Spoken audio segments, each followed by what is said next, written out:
السلام عليكم.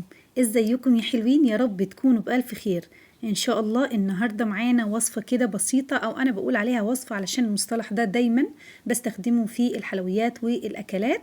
فهي خلطة او وصفة كده لإزالة رائحة العرق. عايزة اقول لكم الوصفة او الخلطة دي هتستغني بيها عن كل المنتجات الغالية اللي بتتباع في الصيدلية، غير انها آمنة جدا. هنستخدمها واحنا مطمنين انها مش هتصيبنا امراض لا قدر الله وحشة، وكمان هتفتح معايا الأماكن الغامقة. تمام، قبل ما نبدأ الفيديو بتاعنا هنصلي على الرسول صلى الله عليه وسلم. اللهم صل وسلم وبارك عليك يا سيدي يا رسول الله. عاوز اقول لكم يا ريت يا ريت ما تنسوش اللايك الجميل، علشان عاوزين نوصل الوصفة دي لأكتر عدد من الناس، وكمان تشاركوها مع اخواتكم حبايبكم واصحابكم علشان يستفادوا معانا فيها. الوصفة دي يا جماعة أنا من سنوات بستخدمها، هي من مكونين مفيش غيرهم. بستخدمها من زمان وبجد حاجة كده تحفة. الشبة الخام من عند العطار، وكمان المسك الخام الأصلي من عند العطار. المسك الخام الأصلي زي ما انتم شايفين شكله ولونه، لونه بيبقى عبارة عن لون مصفر كده شوية ولامع. تمام، ما بيبقاش المربعات او المكعبات اللي بنشوفها في علب عند العطار، دي بتبقى عليها مواد اضافيه. تمام، ده المسك الخام بيبقى زي الحجر شكله كده. بتقوله انا عاوزه قطع في حدود مثلا ب50 جنيه، يعني القطعه دي 25 جرام ب60 جنيه، وتقدري تجيبي قطع اقل يعني من كده بكتير، ممكن تجيبيها 10 جرام، ممكن تجيبيها 7 جرام براحتك جدا. تمام، القطعة اللي انت عاوزاها قول له اوزن لي دي وشوفها بكام. دي برضو الشبة الخام اللي هي عبارة عن حجر كده مش مطحونة، تمام، علشان نتفادى ان ما يكونش عليهم اي مواد اضافية. رحت طبعا الشابة علشان بس انا هطحنهم في المطحنة بتاعتي، فعشان ما تبوظش فانا خبطتهم كده بالشاكوش بتاع اللحمة، حطيتها في كيس واديتها خبطتين ثلاثة كده، راحت نعمت معايا بالشكل ده. كذلك المسك هعمل له نفس الموضوع. يعني اول حاجة انا هبدأ بيها هطحن المسك. طبعا رحت خبطته خبطة لانه هو خفيف وناعم، فمش هياخد معايا خبط جامد. بس كده طبعا. وهطحنهم في المطحنة. اخترت السكينة الرفيعة علشان بتديني نعومة للحاجة اللي انا بطحنها، بتنعمها كويس جدا. تمام، مفيش اهو يعني ثواني معدودة، ما كملناش الدقيقة. خلاص كده المسك معايا اتطحن وبقى ناعم جدا، شايفين؟ عايزة اقول لكم ريحته بجد تجنن، حاجة كده تحفة. يعني احسن من المعطرات واحسن من الحاجات اللي احنا بنشتريها من بره، وكمان هو امن جدا، مفهوش اي مواد ضارة تضرنا نهائي. عاوزة اقول لكم الخلطة دي ما شاء الله اللهم بارك، بتفضل معاكي ريحتها لغاية ما تستحمي، سواء استحميتي مثلا او اخدتي شاور تاني يوم تالت يوم بعد رابع يوم، هتلاقي الريحة ما شاء الله تحفة جدا يا جماعة. احنا عادي بنعرق بس من غير ريحة عرق. تمام، شايفين اهو شكلها بعد ما طحنتها. حطيت الكمية كلها، وبرضو هاخد كل كمية الشابة واطحنها. عاوزة اقول لكم الوصفة دي برضو تنفع للسيدات والرجال، يعني مش لحد معين، اي حد يستخدم ريحة او مزيل العرق فيستخدم الوصفة دي. بجد هتعجبكم جدا جدا، هتفضل على جسمنا يعني فترة طويلة لغاية ما نستحمى. وهقول لكم طبعا على الاستخدامات بتاعتها سهلة جدا جدا. تقدر تستخدميها بكذا شكل.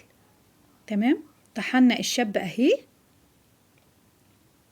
طبعا انا بطلعها كده، بطلع المطحنة وبنزل الحواف.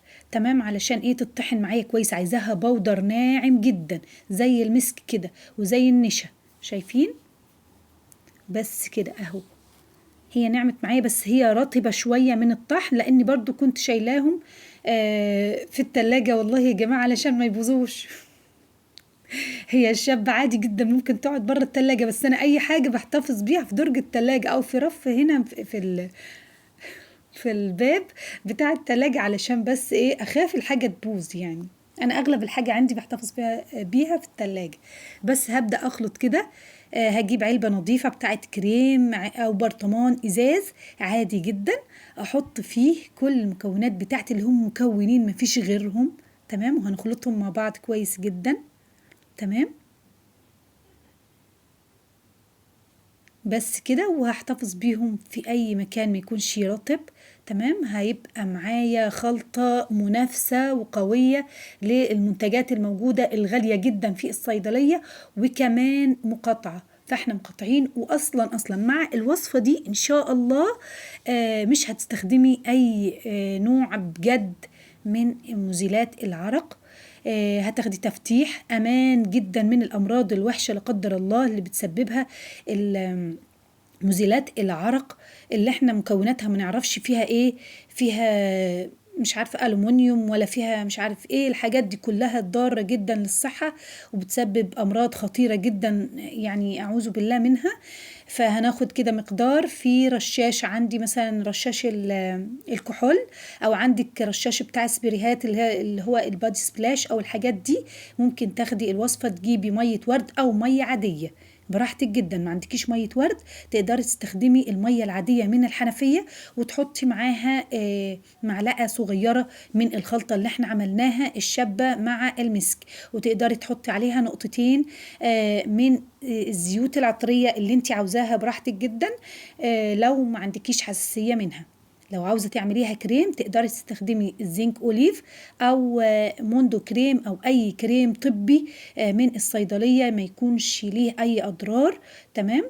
وتقدري تستخدمي كريم التفتيح معاها برضو لو ما كانش ليه أي أضرار. احنا كل الموضوع ان احنا عاوزين نتفادى المنتجات اللي ممكن تسبب لنا أمراض خطيرة، وفي نفس الوقت احنا يعني مستخدمين حاجة طبيعية 100% وآمنة جدا. أهم حاجة الأمان في الموضوع ده يا جماعة. ما تستهونوش أبدا إنكم تجيبوا حاجة من بره وتستخدموها، والله أعلم ممكن تعمل لنا إيه أو تسبب لنا إيه. فالوصفة دي ما شاء الله اللهم بارك، هتاخدي منها التفتيح والأمان. بكرر أهو إنه هي آمنة جدا جدا. وكمان لو ما عرفناش نعملها سبراي او نحطها مع كريم، نقدر نستخدمها برضو بطريقة سهلة جدا وبسيطة.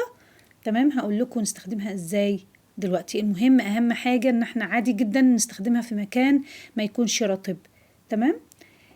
لو عاوزين ما نعملهاش سبراي او كريم، هناخد كده نقطتين من المية، او نحط على ايدنا مية، سواء مية عادية او مية ورد الموجود.